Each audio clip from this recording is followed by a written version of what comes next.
Bonsoir mesdames et messieurs, bienvenue dans ce journal et merci de vous informer sur la télévision de la famille.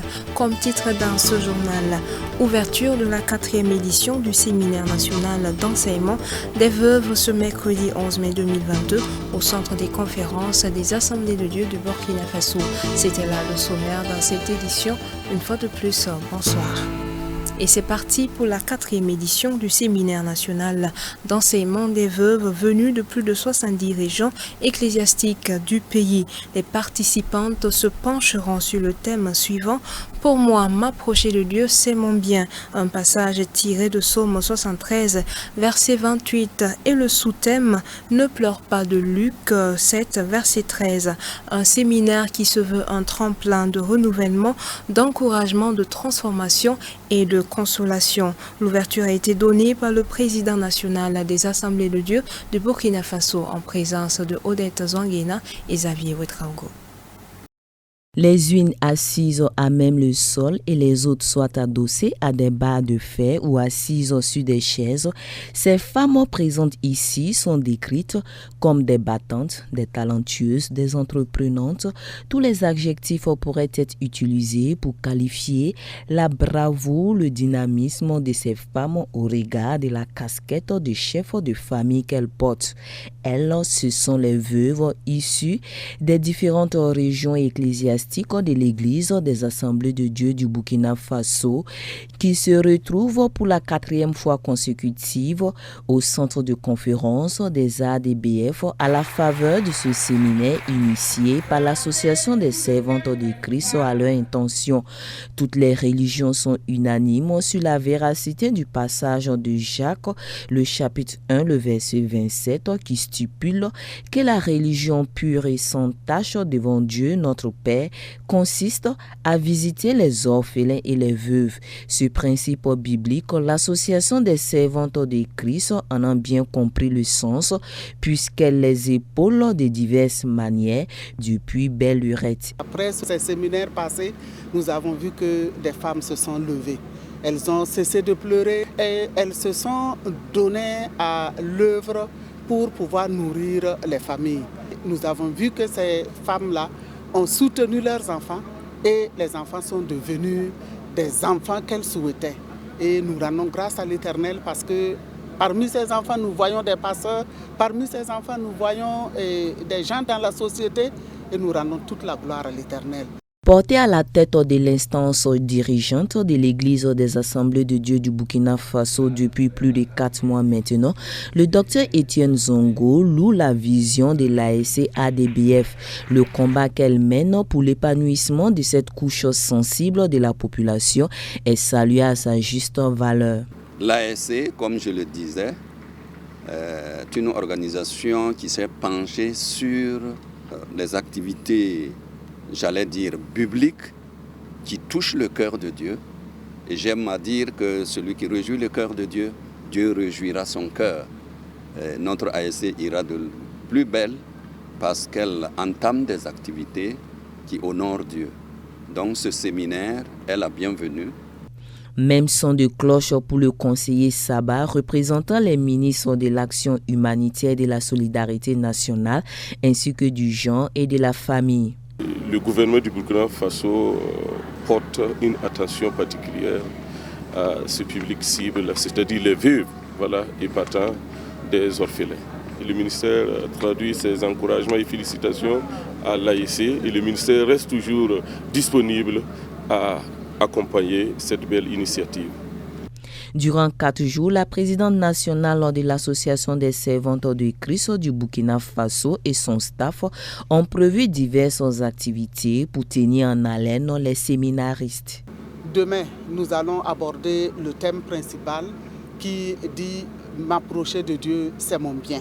Le vendredi, nous allons aborder le premier sous-thème et le second sous-thème. Le premier sous-thème qui est « Ne pleure pas ».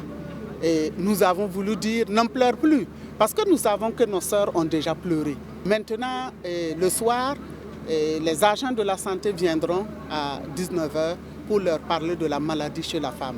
Et samedi, nous allons prendre toute la journée du samedi, cultiver une relation personnelle avec le Seigneur.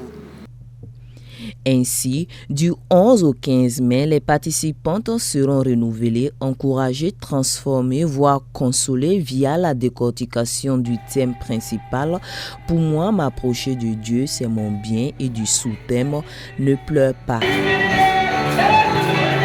La cause des veuves touche le cœur de Dieu.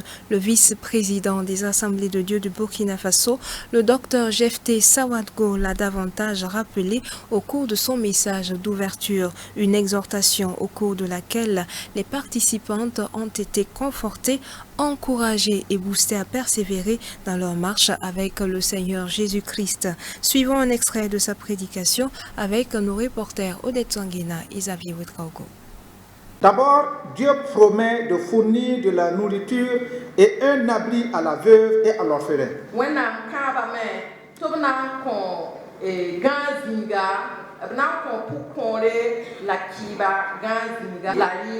Et dans Deutéronome 27, 19, Dieu maudit quiconque porte atteinte à leurs droits.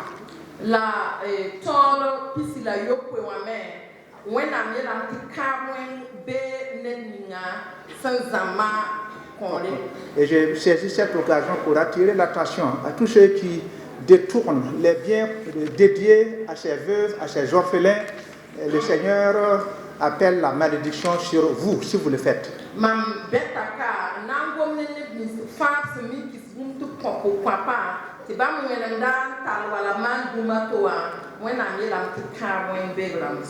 Dieu dit aussi dans Psaume 68, 6 qu'il est le père des orphelins et le défenseur des veuves.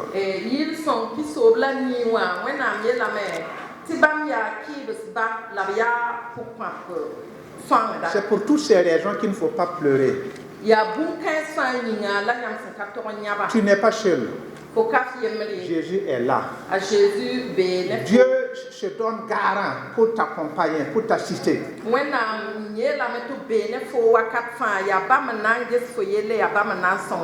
Je vais m'arrêter là pour seulement dire, comme l'hippocampe, alors vous devrez parfois vous approcher et attendre que Dieu livre ses promesses sur vous.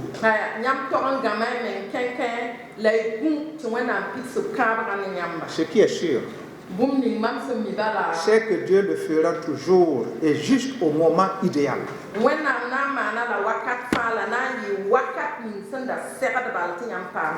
Alors que celle qui pleurait arrête ce soir de pleurer. Commencez par louer le Seigneur. Parce qu'il défend votre cause. Apporter sa pierre à la lutte contre le terrorisme, c'est la décision prise par l'initiative des femmes leaders pour l'unité et la réconciliation nationale ce matin en présence des journalistes. Elles comptent rencontrer les personnalités du pays pour le retour des exilés et elles soutiennent les autorités actuelles pour la restauration de la paix. Antoinette Bénon et Xavier Ouetraogo pour les détails. La situation sécuritaire au Burkina Faso ne laisse pas indifférentes les Burkinabés, notamment les femmes. L'initiative des femmes leaders pour l'unité et la réconciliation nationale veut apporter sa pierre dans cette lutte quotidienne en soutenant les autorités de la transition. Trop c'est trop, disent-elles, il faut la réconciliation. L'initiative des femmes leaders pour l'unité et la réconciliation nationale exprime son soutien entier. De par la même occasion, exprime sa solidarité totale aux forces de défense et de sécurité de notre pays dans cette lutte qu'elles mènent jour et nuit pour la restauration de l'intégrité territoriale et la sécurisation absolue de nos courageux citoyens et citoyennes. Apportons ainsi notre soutien sans relâche aux membres du gouvernement et à l'Assemblée législative de transition dans leur mission de moralisation des initiatives publiques. Selon les femmes leaders pour l'unité et la réconciliation nationale, la guerre ne peut être gagnée sans le retour des fils et filles exilés. Ajoute-t-elle, il faut que tous les Burkinabés se pardonnent. Les pays qui sont à l'exil, si on veut une réconciliation nationale réelle, il faut rassembler tous les fils et filles pour pouvoir faire une réconciliation nationale. Voilà. Donc, les actions qu'on va mener sur le terrain, je pense qu'avec dans toutes ces actions, et au finish, il faut qu'on parle du retour des exilés. Normalement, si on fait une réconciliation nationale. Les Burkinabés veulent pour leur pays un avenir meilleur et sont destinés à l'obtenir, affichent les femmes. Quant à elles, elles sont engagées pour le retour de la paix au Burkina Faso. Première sortie, l'initiative des femmes leaders pour l'unité et la réconciliation nationale est le regroupement de 17 associations. Un tour à présent dans l'actualité hors de chez nous. La Maison-Blanche a annoncé ce jeudi que le Covid-19 avait causé la mort d'1 million de personnes. Les États-Unis deviennent le premier pays qui comptabilise officiellement le plus grand nombre de décès dus à la pandémie dans le monde. Les États-Unis ont franchi un sinistre cap. Le Covid-19 a fait plus d'1 million de morts sur son sol. La Maison-Blanche l'a annoncé ce jeudi. Le pays est le plus endeuillé du monde par la pandémie. Le coronavirus a tué environ un Américain sur 330. C'est l'un des taux de décès les plus élevés parmi les pays développés. Dans un communiqué, le président Joe Biden appelle à rester vigilant et à tout faire pour sauver le plus de vies possible avec davantage de tests, de vaccins et de traitements. Les débats sur les mesures de distanciation physique et l'obligation vaccinale ont suscité des affrontements particulièrement vifs dans le pays. Alors que l'obligation de port du masque a été levée, le nombre de cas est reparti à la hausse depuis un mois, probablement en raison des sous-variants d'Omicron. Les effets semblent toutefois moins graves. La population est complètement vaccinée à 66% et à 90% pour les plus de 65 ans. Guerre en Ukraine, le monde ne sera plus le même, avertit la directrice du Fonds monétaire international. Elle souligne que les prévisions de croissance mondiale pour 2022 ont été revues plusieurs fois à la baisse. Quelles seront les conséquences de la guerre en Ukraine sur l'économie mondiale ? Problèmes énergétiques, impact des sanctions, crise humanitaire ? La directrice générale du FMI avertit que le monde va être durablement bouleversé par le conflit à plusieurs niveaux. Tout d'abord, dit-elle, il y aura encore davantage d'impact sur la manière dont l'avenir énergétique se présente. Comment s'assurer de la sécurité énergétique de nos économies et de nos populations ? Deuxièmement, comment les pays envisagent-ils leurs réserves et comment ils s'assurent de sécuriser leur propre position ? Et troisièmement, je suis très inquiète qu'il puisse y avoir davantage de conflits dans le monde. Le FMI a accordé une aide d'urgence de 1,4 milliard de dollars à l'Ukraine, mais sur le long terme, le pays aura besoin de davantage de soutien, notamment pour la reconstruction. Tout cela dans un contexte de hausse mondiale des prix alimenté à la fois par la pandémie et la guerre. L'impact sur les prévisions de croissance mondiale sera important. Nous avions prévu 4,9% en octobre. Nous avons reconnu que nous devions réduire ce chiffre. Nous sommes descendus à 4,6%. Et maintenant, nous l'avons encore baissé à 3,6%.